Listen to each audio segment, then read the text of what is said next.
When a wealthy man invites a mysterious homeless woman to his ex-fiancée's luxurious wedding, nobody expects what happens next. From gas to the entrance to a shocking confrontation and an emotional family twist, this story proves that actual class isn't about wealth. It's about strength, grace, and self-worth. Don't forget to like, comment, and subscribe for more jaw-dropping story times like this. She was homeless, ignored by the world, until a millionaire invited her to the wedding of the woman who once broke his heart. No one expected her to steal the show, confront her past, and leave everyone speechless. But what she did that night changed everything. This is a story of grace, revenge, and a comeback you'll never forget. Ethan Carlisle had everything. At least that's what the world believed.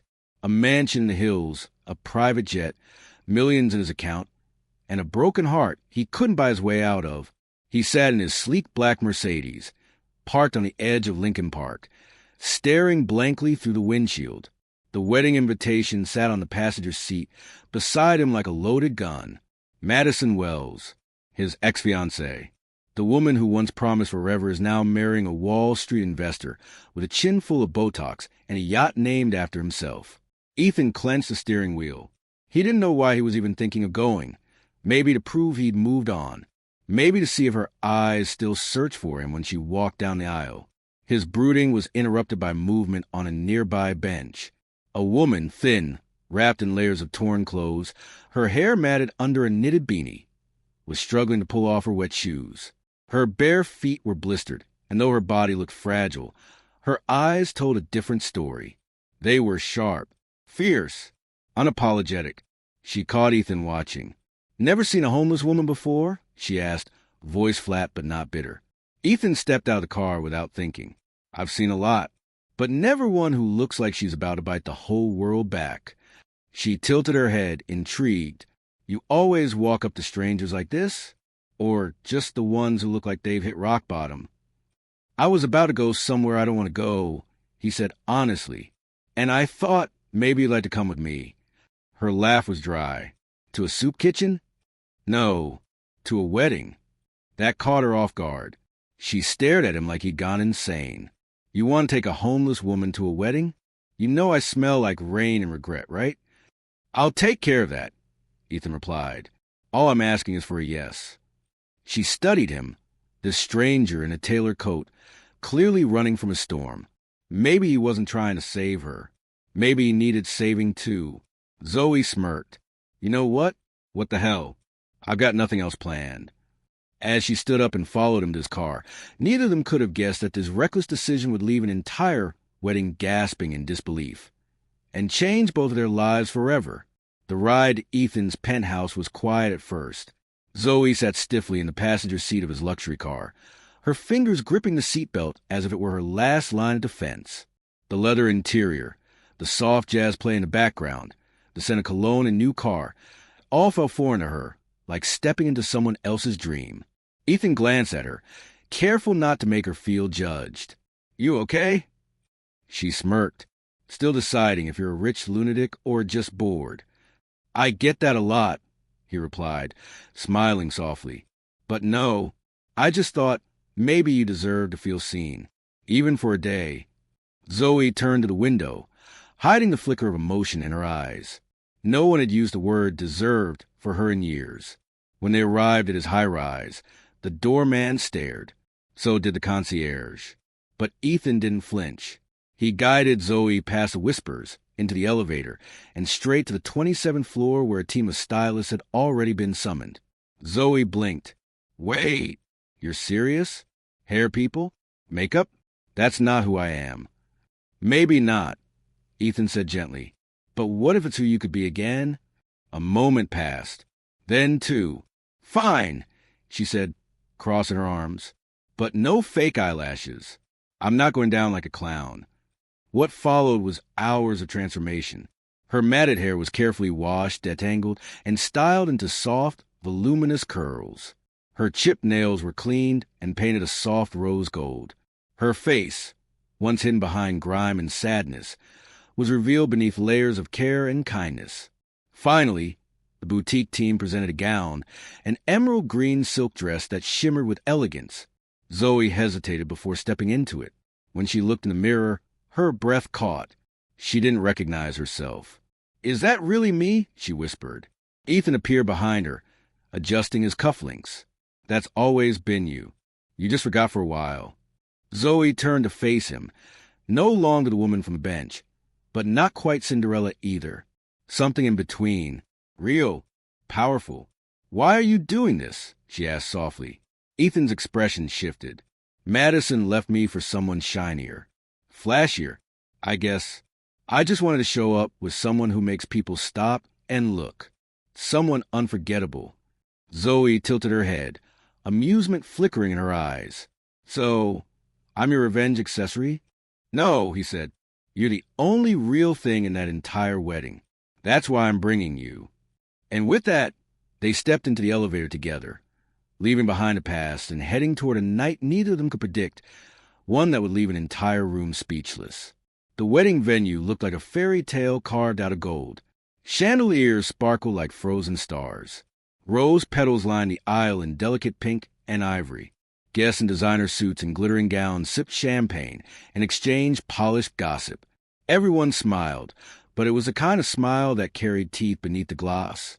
And then the doors opened and every head turned. Ethan walked in first, straight-backed and unreadable in a classic black tux. On his arm was Zoe, and the room gasped literally. The woman who had once slept on a park bench now glided into the room like royalty in emerald silk and heels sharp enough to slice through diamonds. The whispers began before their first step into the reception hall. "Who is she? Did he hire a model? She looks like someone famous." Zoe didn't flinch. She didn't fidget. Her past might have been rough. But tonight, she wore confidence like a second skin. The room might have been full of millionaires, but none of them had survived what she had. That made her richer than all of them. At the far end of the hall stood Madison, the bride. Her expression faltered when she saw Ethan, and she collapsed completely when she saw Zoe. Madison's voice was syrup-sweet, but laced with venom as she greeted them. "Ethan, what a surprise. And this must be your date?" Zoe smiled politely, though her eyes sparkled with mischief. "Zoe, and you must be Madison. I've heard a lot about you, mostly how you mistook a good man for a stepping stone." The crowd froze. Glasses paused midair. Even the string quartet stopped playing for a moment. Ethan's eyes widened. That wasn't what they rehearsed. But he didn't stop her. Madison stiffened. "Excuse me?" "You heard me," Zoe said, her tone calm, almost kind. It takes a lot of nerve to leave someone like Ethan and then act shocked when he shows up with someone who sees his worth. Madison looked ready to explode, but her new husband, Trevor, chuckled. "Well, at least this party won't be boring." Zoe turned to Ethan. "Let's get a drink, shall we? The air is thick with regret." As they walked away, Madison fumed. However, behind her, the guests were already whispering. Not about the bride or her expensive ring, but about the mysterious woman in green who had just stolen the spotlight. For the first time in years, Ethan felt lighter. Perhaps, just perhaps, showing up had been worthwhile. The night buzzed with drama. Guests pretended to sip champagne, but their eyes were fixed on Zoe. Some tried to approach her, to figure out where she came from. A fashion editor asked if she was a runway model from Milan. A businessman offered her a drink and his number. But Zoe just smiled politely and stuck close to Ethan, who was quietly enjoying the chaos. "What you said back there," Ethan said as they found a quiet corner near the balcony. "That wasn't in the plan." Zoe shrugged, sipping her drink. "You wanted unforgettable. I delivered." He laughed. Really laughed. For the first time in weeks. "Yeah, you did." But just as they started to relax, a voice sliced through the noise behind them. "Zoe." They both turned. A middle-aged woman in a navy blue gown stood there, mouth slightly open, eyes wide with disbelief. Zoe froze. Her face went pale. "Claire?" Ethan glanced between them, confused. "You two know each other?" Zoe stepped back, her hands trembling now. "That's my mother." The silence between them shattered the air. Claire stepped forward cautiously. "You disappeared 5 years ago. We thought you were dead. Why didn't you come home?" Ethan's eyes widened. He had so many questions, but none seemed appropriate in that moment. Zoe's jaw clenched. You let him kick me out. You stood there and watched while your husband told me to leave and never come back. I was 19. Where was home after that? Claire's eyes glistened. I didn't agree with him, Zoe, but I didn't know how to fight him. I've been looking for you ever since. Zoe turned away, wiping her cheek quickly. You're married to Madison's uncle. That's why you're here. Ethan stood frozen. The girl he'd found on a park bench came from this world, and her family had left her behind? Claire took another step closer. Please come home. Zoe shook her head. I have no home there. I found my way. I survived. Then she turned to Ethan, her voice low. I thought I was doing you a favor by coming to this wedding, but it turns out you did something much bigger for me. Ethan frowned. What's that? Zoe's eyes burned with quiet power. You brought me back into the one place I ran from, and tonight, I finally get to leave on my terms. The music swelled behind them. Claire stood frozen, tears running down her face. And Ethan? He didn't know what to say. Only that Zoe wasn't just a mystery anymore. She was a storm that had finally found her voice. The wedding continued, but it was no longer about Madison and Trevor. All eyes were still on Zoe. The mystery guest had become the main event. More captivating than the vows, more unforgettable than the bride's diamond-studded gown. Madison watched from across the room. Seething, her perfect evening had turned into a spotlight she couldn't control. You've got to be kidding me, she hissed to her new husband. That woman is ruining everything. Trevor raised an eyebrow. Seems to me like she just woke everyone up. This party needed some fire. Madison stormed across the ballroom and stopped in front of Zoe and Ethan.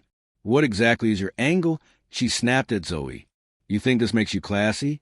Crashing someone else's big day like it's your personal therapy session. Zoe turned to her calmly, her emerald gown glinting under the chandelier light. No, I didn't crash it. I was invited. By the man you toss aside like he was disposable. Funny thing is, he still showed up with grace. Can't say the same for bride. A hush fell over those within earshot. Even the band slowed to a near stop. Madison's face turned crimson, but Zoe didn't flinch. Then she turned to Ethan, gently taking his hand. You gave me a chance to feel seen, to stand tall. You didn't owe me anything, but you treated me like I mattered. Thank you for that. Ethan looked into her eyes, something unspoken passing between them. You don't need me anymore, do you? Zoe smiled. No, but I'll never forget you.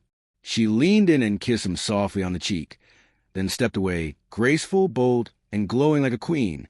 Gasps followed her as she walked out of the ballroom, head held high. Some guests murmured admiration. Some just stared in disbelief. Claire tried to follow, but Zoe gently raised a hand to stop her. Not tonight, Mom. I'm not ready. But maybe someday. With that, Zoe stepped into the night air, free in a way she hadn't been in years. Not because of the man, not because of the makeover, but because she finally saw herself the way she deserved to be seen. And inside the ballroom, Ethan stood alone, smiling faintly. Madison had her spotlight again, but no one was looking. They were all still thinking about the woman in emerald green, the one who walked in from the cold and lit the room on fire